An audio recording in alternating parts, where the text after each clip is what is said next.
Like everything I did up to a certain was like free will, was just like free balling. Because I didn't. Is it called free balling? That's when you're not wearing underwear. Freestyling. I'm so glad I put that up there. I know, like free balling. That's funny. Yeah.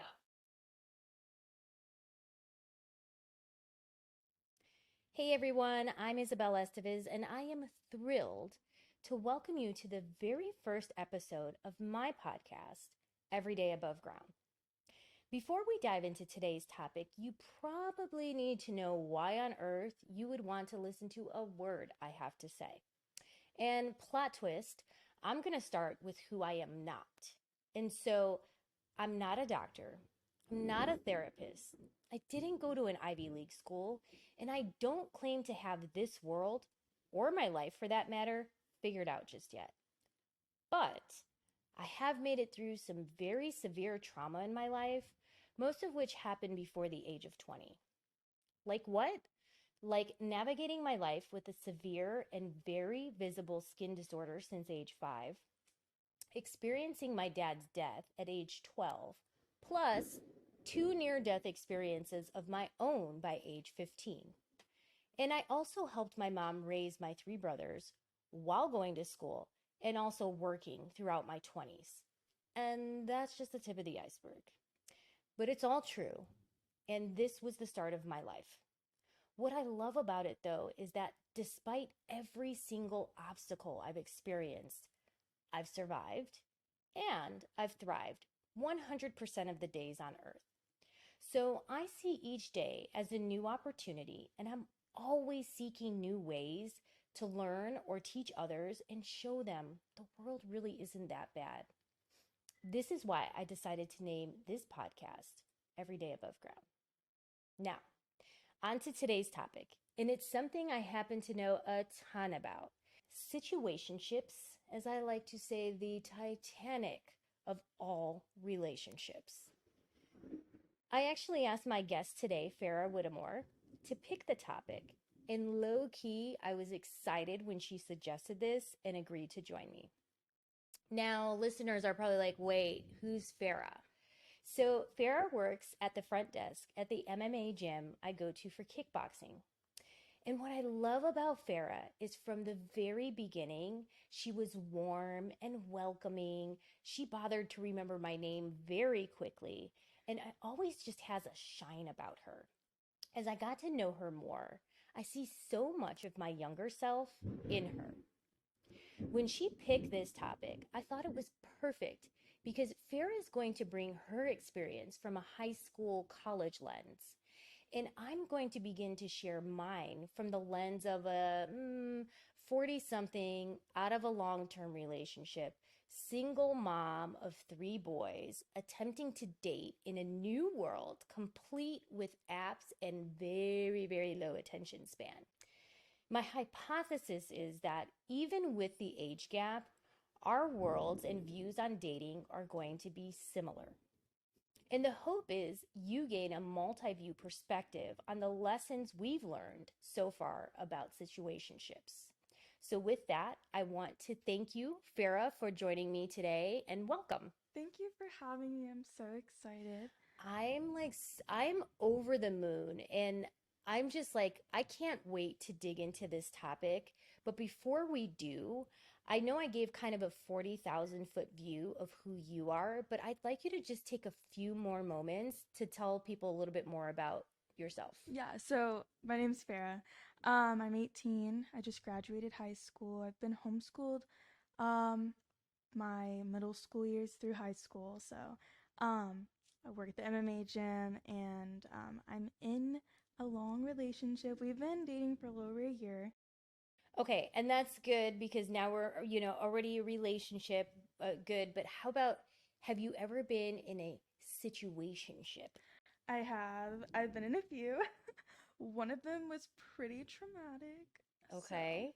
All right. And maybe before we dive into that, for the sake of listeners, would you kind of help me define, at least to you, what a situationship is? yeah. For me, I feel like my situationship at least was super euphoric. with somebody where there's no strings attached, no commitment. But so it really is just a roller coaster of emotions with like an undefined relationship. And it's that undefined, like kicking the can around about what you two are really are. Mm-hmm. And I think, the focus of today, because I do think you can have a situationship where two people are totally aware and totally in agreement with what's going on. Mm-hmm. But what we should focus on today is when it's kind of not balanced and maybe you've got one person kind of thinking or hoping it's going to turn into something else, that it eventually turns into like a solid relationship and then it doesn't. What would you say, looking back, are some of the signs? What are some of like the early signs that you noticed? Definitely. I feel like one of the first ones I noticed was the plans were never in advance. They were always, what are you doing tonight? What are you doing at 10? Super late in the night, super last minute. I feel like that's definitely one of them. I feel like the most obvious sign is when they're like, oh, I'm just kind of busy. Like, I don't know if I can actually have a girlfriend right now. And it's kind of like, oh, okay, like being delusional. Like, they'll be ready. Yeah. I feel like those are bigger signs. It's kind of like you feel like you can, I use this idea of like a sinking ship. It's like, and that's why I said the Titanic, because it's like you already know this ship is probably gonna sink, but it's like Right? you're getting duct tape, you're doing all these different things to like Exactly. try to make it work and try to turn around Mm-hmm. something that is pretty doomed from the beginning. And I won't say all the time, because I do think, maybe people are able to turn it around, but I also think that like some people also win the lotto. Like, how much are you really going to put into it? And so I kind of like thought about the different signs myself. And I think you kind of touched on one of them, but it's like you're getting the bare minimum from someone. Mm-hmm. And the worst part is when, at least when you're on like that end of the situationship, you get excited. I don't know about you, but like I think about the ones that I've been in, and it's like they text and I'm like, oh my God, like, oh my gosh, let me answer it right away. Like, what do they want? Blah, blah, blah. And like you said, and then it'll be like a last minute, hey, Mm-hmm. what are you doing? Do you hate that? Do you hate when somebody's like, hey? Yeah, well, 100%. I really do hate that. Whenever it's somebody I am like talking to like that, and it's like you've been waiting all day for their text back, and it's like, sorry, I was at the gym, and I'm like, for 6 hours. Yeah. And the thing is like, okay, in the 1800s, maybe that works. But now people are so tied to their phones. Right. It's like, how hard is it for you to just text and say, hey, I'm busy, or hey, I see you, like acknowledge the person, but I'll get back to you. Right. And it's like these days you can't even get that. And so it's really kind of that inconsistency in communication. I think you touched on this one as well. It's like every night can't be Netflix and chill. Mm-hmm. I think another big thing for me is like we're in one where you like never met their friends or their family, and it's like either you're a loner or you're hiding me from the world. Well, what's crazy is I met all of his friends and family. Oh, That's where it took a spin. yeah. That's why I was so thrown back. And that's the unfortunate part, right? Like, because in that situation, you actually met the family and friends. Was he calling you his girlfriend? He would always refer to me as his date, which is another red flag. This is my date for the night, and it's like, call me your girlfriend. Oh my gosh, Farrah, tell me like after one date you were done. No, Oh no. No, so we started talking over Snapchat. Actually, we had mutual friends. Yeah. It was just around the holidays. He was like, hey, we have an annual gingerbread thing. I was like, okay, I'll come. Well, I met his friends, his family of friends, but he never referred to me as his girlfriend, always as his date. He asked me to come over to his house multiple times. Hey, Farrah's here. Yeah. Nothing of those sorts. And I kept going back. So I never stopped going back. Yeah.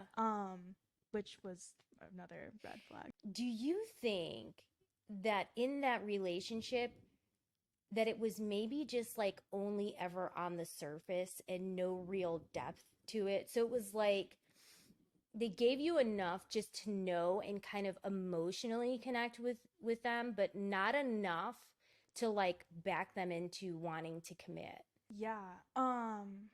Like, how much did you really know about this guy, if you think about it? I feel like I knew quite a bit. Mm-hmm. But, you know, it could have just been him being manipulative Yeah. of that. I don't know. I feel like I knew a lot about him.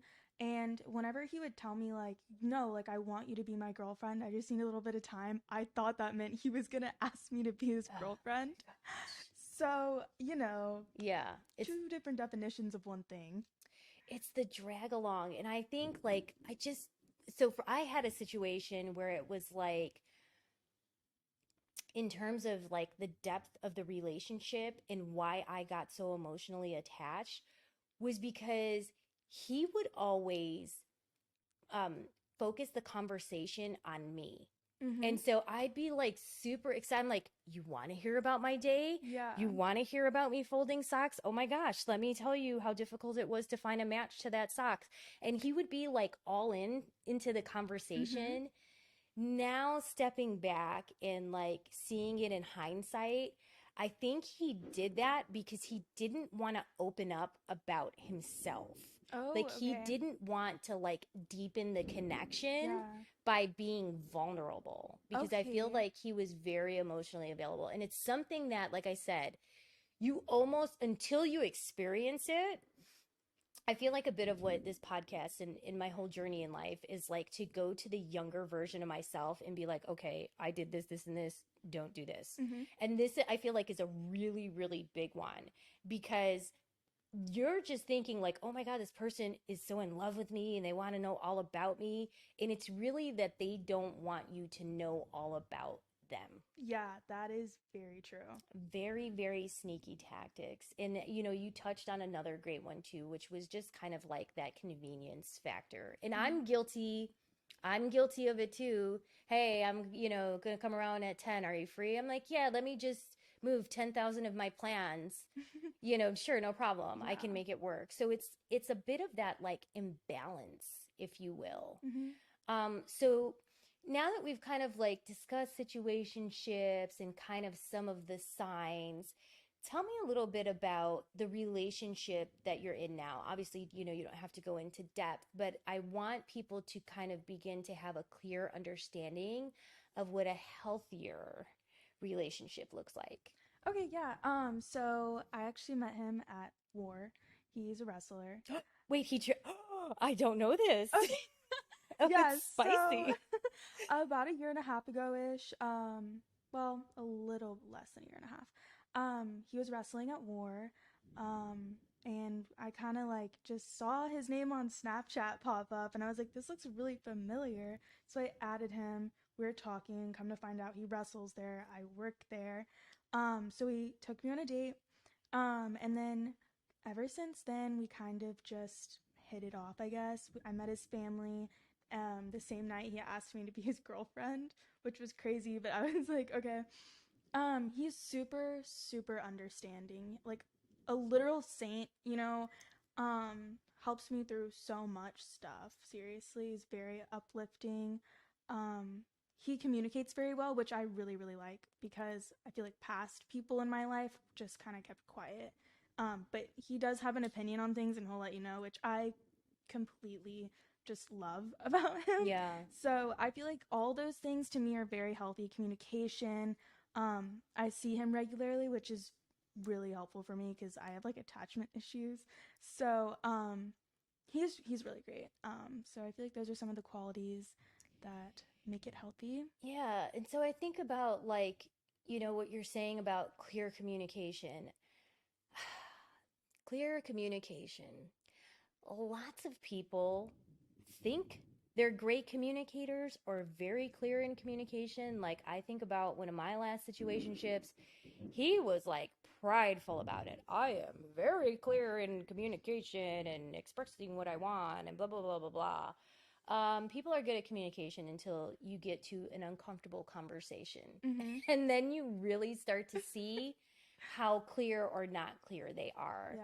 And so I think that's like a big one. And you touched on another one, which is critical.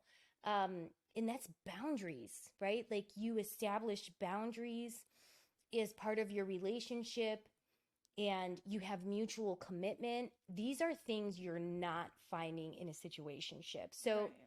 I get the idea of like, okay, you just meet someone. It's not like, that's a red flag if they're not willing to commit right away. I think it does take time for you to get to know someone. But like after 3 months or so, It's like, what are we? it's like, what are we doing here? Because I got stuff to do. And I think, there's no written rule, right? There's people who've met day one, got married, and that's like a very real thing. But if I had to put like a timestamp on it, I would say by like the 3-month mark, if you're seeing each other pretty consistency, if the communication is consistent, it's like you have to have that conversation of what are we, and so I think that's amazing that you have someone that you have good boundaries, that's shown up for you, that's consistent, that makes time for you, right? Because you had the experience and I literally like just got over this experience. People are busy. Okay, I'm very busy. I'm a mother. I work a very full-time job for a global consulting firm. I, help out with my family. I exercise, I do all sorts of things, right? So I'm incredibly busy. I find time for the people and I make time for them, for the people I want in my life. And what I always say is people will either find time or give you excuses. Right. And so that's like a really, really big pain point for me. I don't know what your attachment style, but mine is like anxious attachment. So it's like I tend to be a rather, and I don't even think it's fair to say, but like needy person in a relationship where it's like I love the attention. And so would you say that that's your style kind of as well? I mean, definitely. Yeah. Yeah, 100%. Yeah. But it's not a bad thing. I think, the attachment styles and things of that nature seem to always get a bad rap. It's really just comes out to be how we were raised and the things that we experienced when we were younger. But for some reason, I don't know about you, and it's probably because you've also like done the situationship thing. I attract people who are emotionally unavailable. Like they're just like, again, for my ship reference, like they got just a ton of holes poked in and I'm just like, it's okay. I'll just, use that spray to patch the holes up, or I'm like got buckets of water that I'm like, okay, we can make this work. And so tell me, like, what do you think in terms, like, do you feel like you attract those type of people? I feel like I definitely used to, especially with that situationship that I was just talking about, 100%. And he was very like, hey, by the way, like I am like just not a good person for you. Like he told me that. He literally told me I'm not a good person for you. And I was like, I can fix you. Like I felt like their needs came before my needs. So that way, like, oh, she cares about me so much. I'm not going to leave her. That was my mindset. So definitely like trying to help people was something I was like attracting. It's so crazy because I feel the exact same way. And this is like, I'm telling you, a part of me is like burning inside because my hypothesis is correct. Men of all ages, not just men, women also play games too, but like people of all ages are all like on the same game or like the same thing. And I think this is why I said you remind me so much of a younger version of myself, because I am like the Chip and Joanna Gaines of fixer-uppers.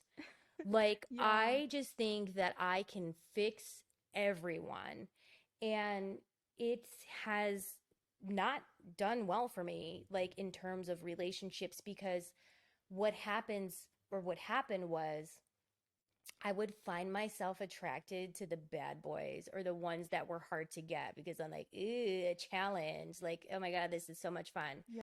Turns out, as you were saying earlier, it's not really as much fun as you think it is, and you're not going to change them. And the thing is like, there's this saying that I kind of always eye roll, but it's true.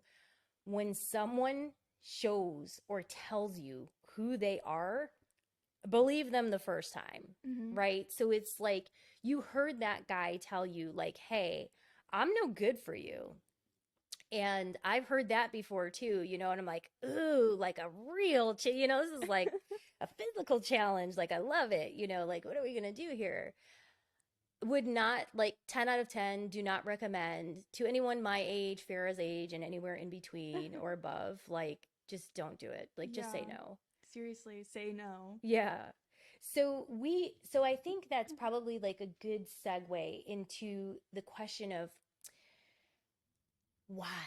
Why, Farrah? Why do we accept this kind of behavior? Why do we do it? What are your thoughts? I felt like I did it because he was a rebound for me. And so seriously, I had broken up with my ex of 2 years. 2 weeks later, met this other guy. I almost said his name. Oh. Oops. Tell us. No, I'm just kidding. So I rebounded and I was like, I need somebody, because I didn't know how to be a normal person without a boyfriend or somebody else. I didn't know how to function without somebody telling me good night, I love you. You know what I mean? And I really just needed to, I felt like at that moment in my life is that I needed somebody, because I couldn't be myself with just me. And then I realized later on I was wrong. But I 100% believe, like, I stayed through all of it because I didn't want to be alone, because I was scared. And I felt like anything that was happening with this situationship, I could fix, and it was just going to be fine in the morning, Yeah. So that's why I stayed. Yeah, it's like you want to have them to have this, like, come to light moment where it's like, oh, that's why I love Farrah so much, and I want to make her my girlfriend or wife or whatever, and the thing is like, you keep hoping for it to come, but it doesn't. And it's just, I get it. I've been there where it's like, well, okay, I can either be with this person or I can be alone. And I mean, 1000%, I've many times stayed much longer than I should have because I didn't want to be alone. Right. And I don't know if it may not be true for you, but for me, a big thing was like operating out of a scarcity mindset. And so that's me at, in my late 30s, now 40s, with 3 kids. Most people my age or around my age, the people I would date, either are in relationships, like in the prime of their relationships, or they just got out of one, or, they're single guys with no kids who want kids or who don't want kids, and so it's like, I very much operated from a scarcity mindset, like, okay, I have to make this work because, like, who else is going to pick me? Yeah. Do you, at your age, do you ever feel any of that? 100%. Like, do you really? 100%. Tell me a little bit about that. So I feel like the person that I'm always with, no matter who it is, doesn't matter how long it has been, I always feel like I have to stay with this person, because if we break up, I'm done forever. I feel like I can't ever find anybody else. That, or I will try to look for that person in everybody else that I meet. Yeah. Which is hard because, there's only one version of that person. And so yeah, I seriously do feel like I wouldn't find anybody else if I broke up with whoever. Yeah, and so it's like it keeps you in this loop of trying to fix something that's unfixable, trying to control a situation, a situationship, trying to control something, and it ends up controlling you. Because that's exactly like what happened to me. Is I would be like, okay, well, if I text him, if I, like, oh, maybe he needs this like reminder that I exist. I don't know why, but okay, like we'll go with it. Um, so I think like scarcity mindset, trying to think of like some of the other reasons. Oh, low self-worth and Mm-hmm. self-esteem issues. And, I say it now like, ugh, because it's almost ridiculous now that I look back on it after all these years. But aside from having like a scarcity mindset, and it's going to sound ridiculous, but I've always been very strong looking on the outside, very solid, and I would say like razor thin paper on the inside. Mm-hmm. And so my idea of like my self-worth, and you touched on it, and almost like I look at you and I'm just like, I can't even believe she just said that, because that's exactly how I felt. And I look at you and I think, oh my God, you're so beautiful, you're so smart, you're so kind-hearted. Like, why would she think that? But you talked about kind of putting other people on a pedestal. Mm-hmm. And that was like literally my thing. Just thinking that someone is like way up here and I'm somewhere like rock bottom on the floor, and I just better be like so thankful that this person is even giving me a shot at them. Yeah. And it just like, it breaks my heart, but it is like a self-esteem thing. And there's something that I heard recently on a separate podcast where they interviewed Matthew McConaughey, the actor. And he said he used to do that too, which is like insane, but that he said you need to operate from a place of less impressed, more involved. Okay. And I love that statement because it's so true. Mm-hmm. When I start to think back about the people that I really, really held way up high on a pedestal, like some of these guys. Yeah. When it came down to it, like sometimes when they were talking, I don't even think I was fully taking in what they were saying, because I'm just like dead in there. I'm like, tell me more. Who cares? Like, you're so high, like so high up. It's like, I'm not even paying attention to what you're saying now that I think about it. Do you ever have moments like that? I definitely do. Yeah. Like, I do. What are some of the ways that you like put people on a pedestal? Like, what are some of the things that you have done in the past that maybe like compromises your boundaries and your worth by putting them on a pedestal? Ooh, I feel like I kind of already said this, but it's like them hurting me mentally. I would let this guy hurt me as much as he want mentally, just to have the satisfaction that he would tell me he still likes me the next day. Mm-hmm. Like, whether that would be like him telling me like I'm literally like nothing, or oh my goodness, like just being like, you're just too much for me. Oh my gosh. I should have taken that as a sign to go pack my bags up and leave. Yeah. But, I was like, I'm sorry, like, I will change for you. Mm-hmm. When I guess all I wanted was just to be validated. You wanted his approval. I wanted his approval. And, and I feel like maybe this for you too. Did your friends, like you need to leave? Did your friends tell you that?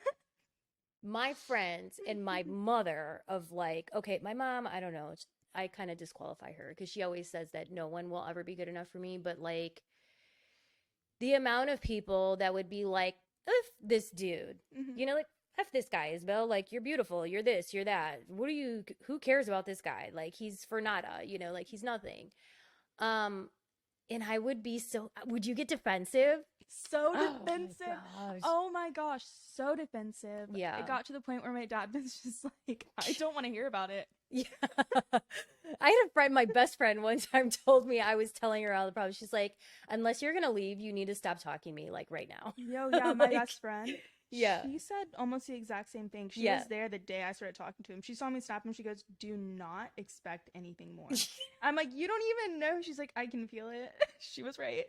Like, she sees the Titanic. She sees the iceberg. She sees the hole in the ship. Like, she sees everything. No, and we're seriously. just like, it can work. What's funny is the day that, like, okay, so I'm not even the one who, like, found my self-worth and ended things. He ended things with me. So I call her up. Oh my God, the same thing to me. No, that's so bad. I call her up, and for some reason, it was like 12 in the morning when I decided to tell her. She was asleep, but when I called her, she answered and knew exactly what happened. She's like, I told you so. And I was Yeah. like, that's not what I needed to hear. Yeah. But it was weird because I was like, how did you know that? But yeah. They see it all. Mhm. They see it all. And it's like, you know, you operate with such blinders on. Mhm. And it was like literally the same thing. Like, I can make this work. I can make this work. And then it was like, no. I've also had ones that were like less involved, Yeah. where like I was seeing this guy, and it was kind of good because he had kids, I had kids. We never like, you know, they've not met my kids. Right. But he would always have like a myriad of excuses. I know that he had a business, but like it was so ridiculous. And it's just like, when I finally was like, oh my God, this guy can kick rocks. Unless he's talking about like actually going on a date, I'm done. Yeah. And so I was like, literally told him that, because I'm super clear in communication. And I do think like that's a good point to bring up for situationships. You have to be very clear and stand firm on what you want. Exactly. Because then if you don't do that, you're a part of the problem and not the solution. Mhm. So it's like, I told him like very clearly, hey, you need to take me out, or like just forget about it. Like, Yeah. that's it. And he was just like, okay, well, let me know if you change your mind. Like, change my mind. I'm like, wow. Okay. And that didn't go any further. But it does happen a lot, because I am typically the person to go down with the Titanic. And in every other aspect of life, I'm like, the lifeboat comes, I'm like, see ya, I'm getting right on. When it comes to men, I'm like sitting there with the violin player, just waiting for this whole thing to tank. Yeah, like just watching all the lifeboats go by. Like, yeah, like, see you guys. We're gonna make it work. We're gonna figure it out. Like, just, you know, and then it's just like, it's just like, going okay. down. Yeah. And it's like, I know now, because I put in a lot of work after to realize I'm a little more a part of the problem than I thought I was. And so I think that might be like a good thing to dive into here. So let's say, you know, listeners are listening, they thought they were like in a potential future relationship, and now they're just like, crap, I'm in a situationship. How do I get out? What are some of the things, you know, I know you said on yours that this person, you know, had to walk away, but like, what are some of the things that you have done or that you would do differently in order to get out of one? Well, I guess if I was doing everything differently, I wouldn't get in it. But since that's not the as harsh as it sounds, ghost them. I am savage. So 100% serious. Savage. I've done that. Yeah. I mean, like, what would you do? So I mean, I've done it a couple of different ways. It just depends. Like, okay, sometimes I've been where it's like I said, I'm sitting there with the violinist as the boat's going down, and then they have to, you know, end it. Other times I put my foot down. I am like, you know what? Screw this. I'm worth more than that, you know? And if that person can't see it, and even if that means I have to be alone again, it's better than putting up with that nonsense. And so I think if anybody is feeling like they're in a situationship, and now having been through more than my fair share in life, what I would do differently is, if I felt that way, I would begin to look inward and say, okay, what is it about me that is willing to accept this kind of behavior? Because like, if I go to McDonald's and they get my order wrong, like, all hell is breaking loose, right? Like, I break loose for less, right? Is my point. But now here comes someone that I'm just letting like dog walk me, right? Like, you're not claiming me. You're wishy-washy. You're so, I must be dating like the most important person on planet Earth because you're so busy all the time. What is it about me that's allowing that type of behavior? And that's a hard question, right? Like, when you really begin to look inward, I will say, again, now knowing what I know, one of the books that I will forever, until the day I die, talk about to everyone and anyone is this book called Codependent No More by Melody Beattie. And I would say, everyone, if there's one book, if everyone could only read one book in this life, it needs to be that book. Because a lot of what we talked about teeters on the idea of codependency. And I think that people are dismissive of codependency because they think it's something that can only happen in a narcissistic relationship. I know that's like a big, heavy buzzword for years now. But it's just not true. Like, when you dig into the core of what codependency is and kind of how it happens, you start to see like, wait a minute, my self-worth isn't where I thought it was. My need, right? We talked about like the idea of needing someone. That is often like a sign of codependency. Yeah. And it's like what you then do and what that book begins to teach you to do, and obviously you have to put in the work yourself, is that you don't need anybody. Yeah. Like, spoiler alert, when you feel like you are enough on the inside, you don't seek outside approval, and you don't need anyone else to fill the love that you're looking for, because it's all within you. And it's super deep, but I will say changed my whole entire perspective on life, on what I'm willing to put up with and what I'm not. Because even like recently, I've met guys, and it's like, when you start to show me those inconsistencies, I'm not even entertaining it. My time is worth so much more than that. And everyone should feel that way. It's not that I think that I'm the greatest thing since sliced bread. It's how I feel about myself. And I sleep very well at night, all by myself. And I can keep doing it until I find the right person that I want to complement my life and not fill my life. Okay. Yeah. I like that. Yeah. So I would say that book is an absolute game changer. And I think even for people who are like, I'm not codependent, because the book uses the theme of alcoholism, but it actually can be a bunch of different things, that people are pretty dismissive of it. But it's such a life-changing read if you let it, if you put in the work. I would say the other thing, to be very honest, is therapy. I know a lot of therapy gets a bad rap. I think people are being more open and honest about it now. I love my therapist. We sit there, and she actually just told me the other day she's a power lifter, and I have like a bit of, my mind goes other places. I digress. But, if you can afford therapy, fantastic. Do it. Why not? If you can't, the book.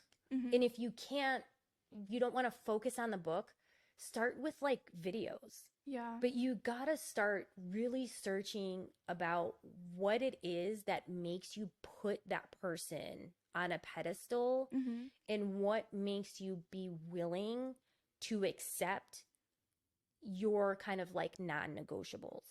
Because the bare minimum, who wants the bare minimum?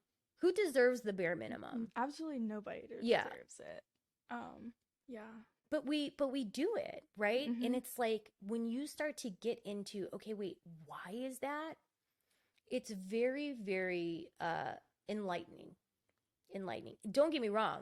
To do inner work on that level, you're talking about like fundamental change, really digging deep into your past. Yeah. When you start to do that, so like need for attention, I'll just say that one because I always will describe myself as kind of like an anxious attachment, needy person. Um, a big part of that was because, as I mentioned, my dad passed away when I was young, and my mom was like working all the time, right? Because now she's carrying the entire household by herself. She worked a ton. She worked dreadful, dreadful hours. Mm-hmm. So when she got home, she was just like zoned out. Yeah. And you never really knew what or when you would get her attention. And again, this is not a knock on my mom, right? But it's just the fact of life that I went through. Yeah. And so it was like when I could find ways to get her attention, whether that was good or bad, I would take it. Yeah. And so like when I was younger, I was like for a while like an A++ student.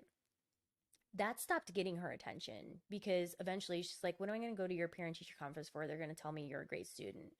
So I'm like, okay, so now I'll just be a bad student and then you'll have to go to my parent teacher conference. Mm-hmm. And so that's what happened was like, I would start to find different ways to work to get her attention, whether it was good or bad.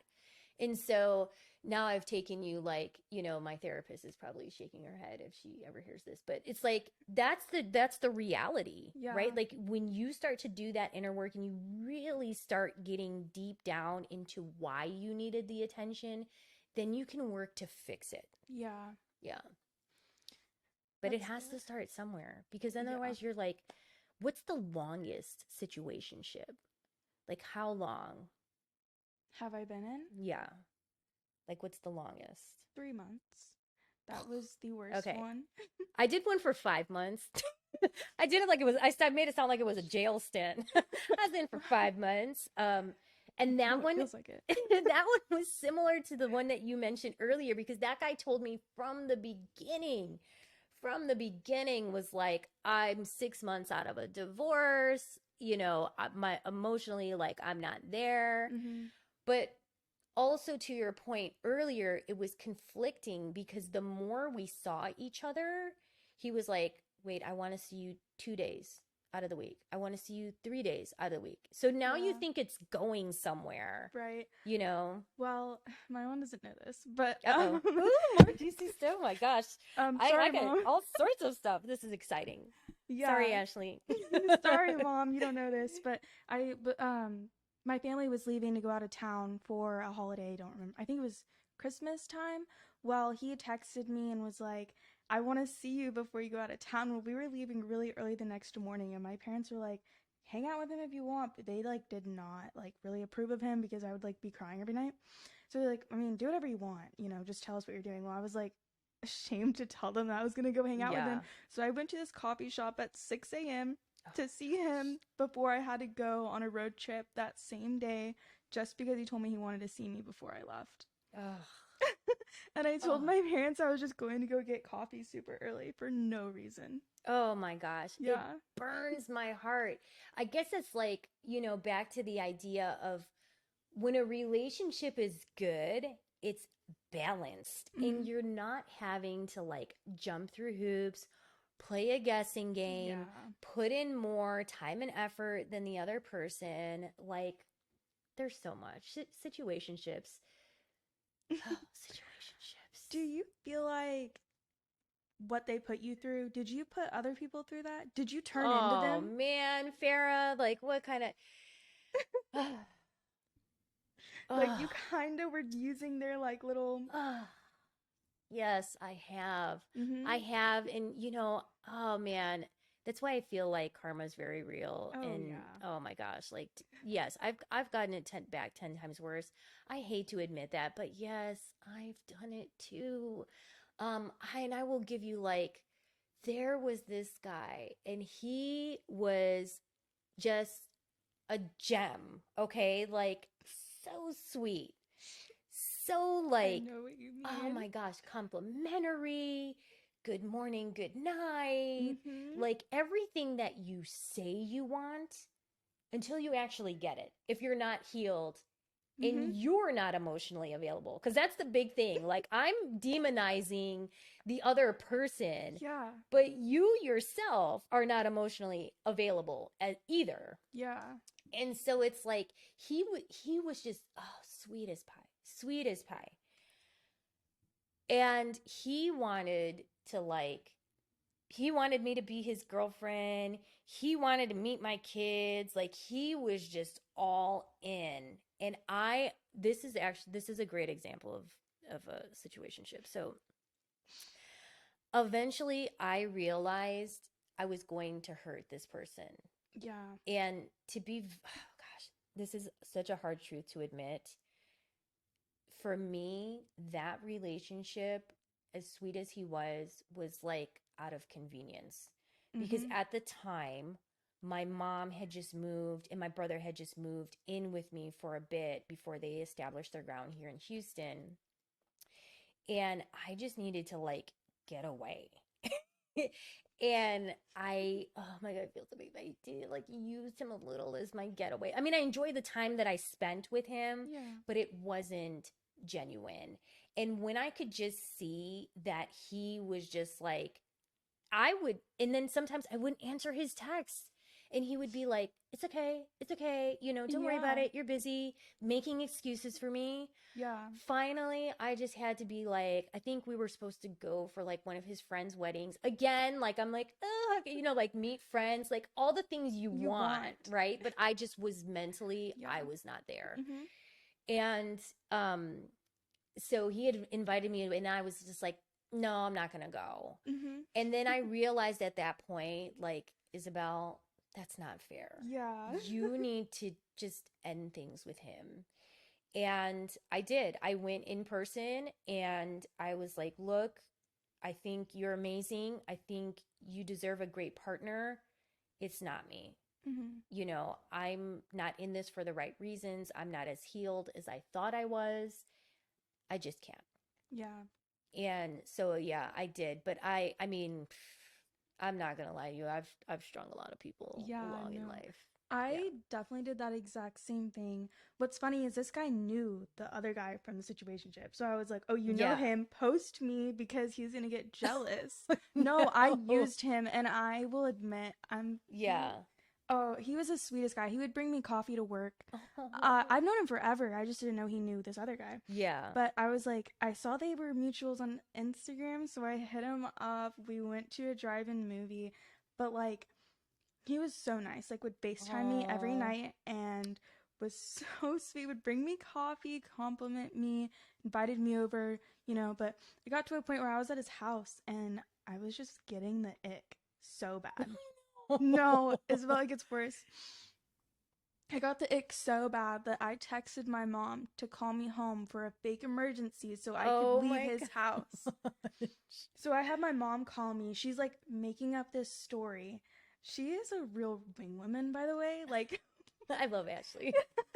And I'm like, she's like, oh my gosh, Farrah, you need to get home right now. And I'm like, oh my gosh, whatever his name is, like, I have to go, I'm so sorry. And then he would like be like, hey, are you okay, like, do you want to call? And I would miss his calls, purposely miss his text messages.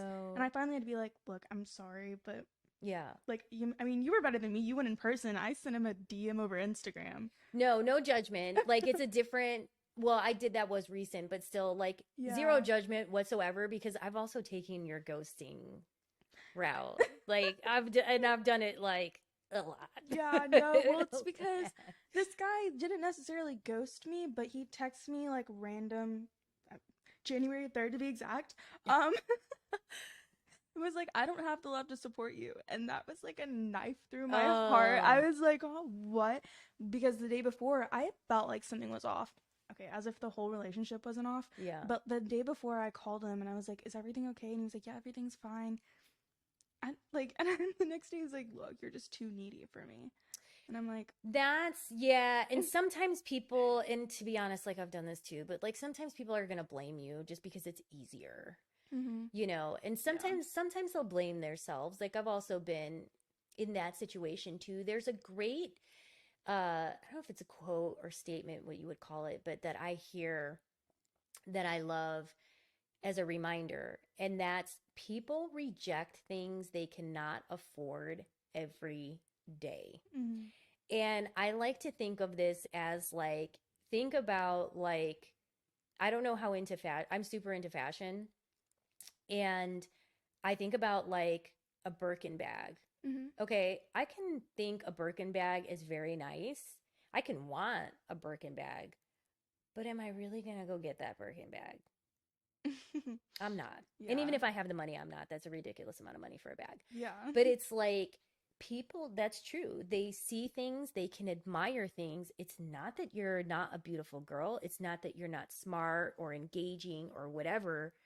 There's something in that person that's telling them they can't afford you. Yeah. So sometimes we're holding people up on pedestals and they're doing the same thing, Mm-hmm. but just like, and more probably like in the avoidant attachment styles, if you will, where it's like, okay, after this, I'm not taking it any further because I can't even keep up, Yeah. you know? Mm-hmm. So it could have been that as well. Who knows? I think the other thing is too, especially in these situationships, is oftentimes we're digging too deep into what the other person's psyche is Mm-hmm. instead of focusing on our own, Yeah. you know? Yeah. Like, I guess, like, I guess I think I've said this like twice, but I keep routing back to it's like their needs come before mine. Yeah. Like, It's a key point. It's Yeah. a big thing to hammer home Yeah. about, because literally that's what all that inner work would teach you when you begin to look inward, is that realistically they say that everyone is just a reflection of you, good or bad. mm-hmm. That's it. Yeah. So like I said earlier, why I gravitate towards you is because I see a bit of myself, of good things, Yeah. right? Like Yeah. within you. Okay. Yeah. Versus, you know, maybe somebody who I'm like, ugh. It's because I see something about that person that I don't like, that I probably don't like about myself, Yeah.